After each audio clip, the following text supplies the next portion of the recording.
mentality of this group coming out of that game six heading into this game seven? Yeah, obviously we've been in a game seven before.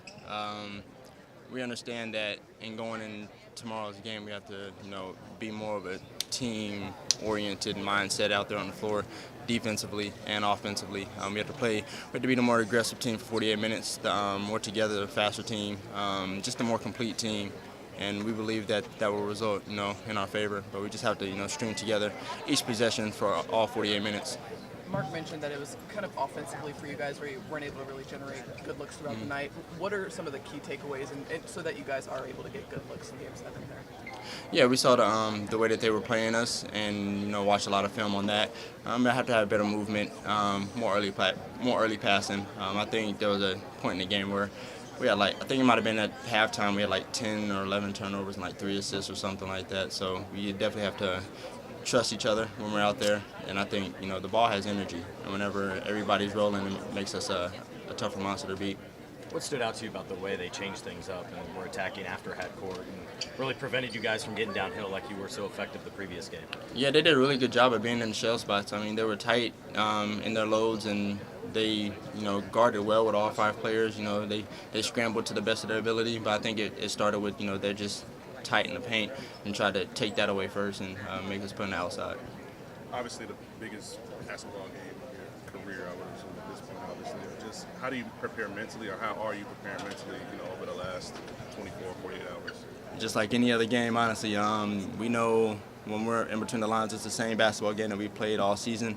Obviously, we know what's at stake here. We have an opportunity to play for a championship in the last possible game there is in the season. But prepare the same way we've always prepared, the ways that got us here in the first place.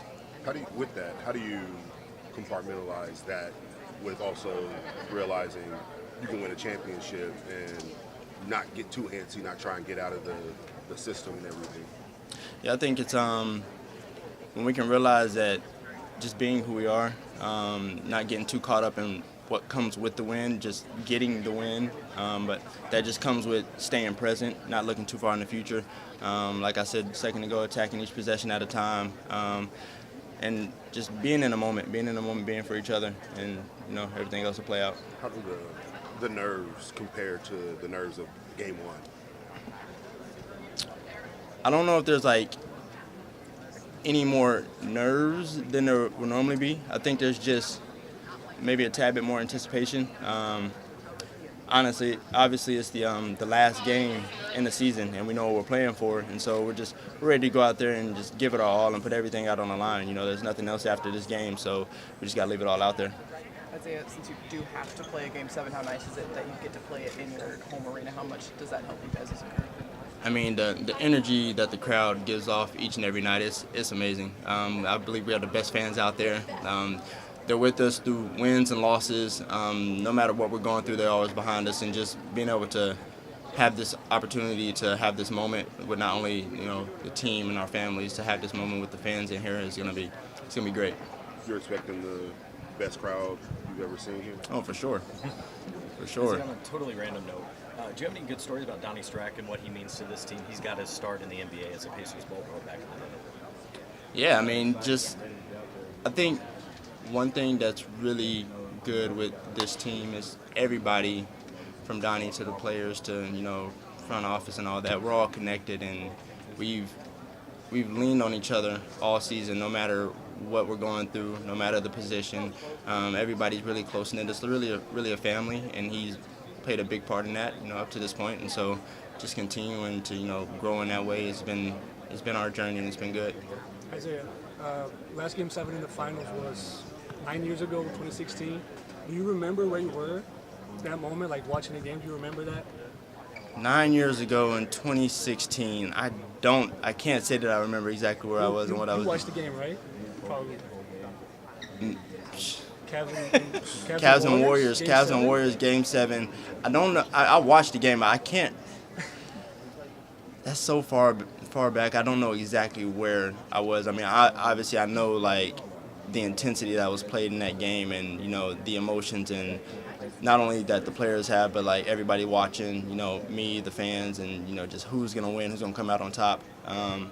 remember it as far as that much, but exactly like where I was, what I was doing. How special is for you to now be at the Game 7 historic moment? I mean, it's a dream. It's a dream come true. You know, being in this position, having the opportunity to compete for a championship, it's kind of like it's one of those experiences that we're here and we deserve to be here. So it's not probably hitting as hard as it will later in life, but you know, having this opportunity to go out there and do it, you know, for each and every guy on the team, you know, our families, and just trying to create the greatest memory possible is it's a blessing. How do you balance the just another game and the this is everything we've worked for, one game to accomplish that? Understanding that when we're out there, it's the same game. Trying to stay level-headed through it all, no matter whether we win or lose. You know, we're always trying to, you know, compete and get better. And I think we have the group of guys that does a really good job of staying balanced. You know, as far as understanding what's at stake, but still playing the same game.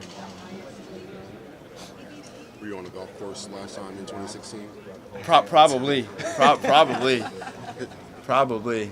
Actually, I was in high school. 2016. I was probably getting ready for my last year in AAU. Yeah. Was it a good season? Yeah. Great season. Great season. You talk about trust. What do you think of Coach Mark's leadership, communication, team building to gain that buy-in from you guys? Yeah, he's a hell of a coach.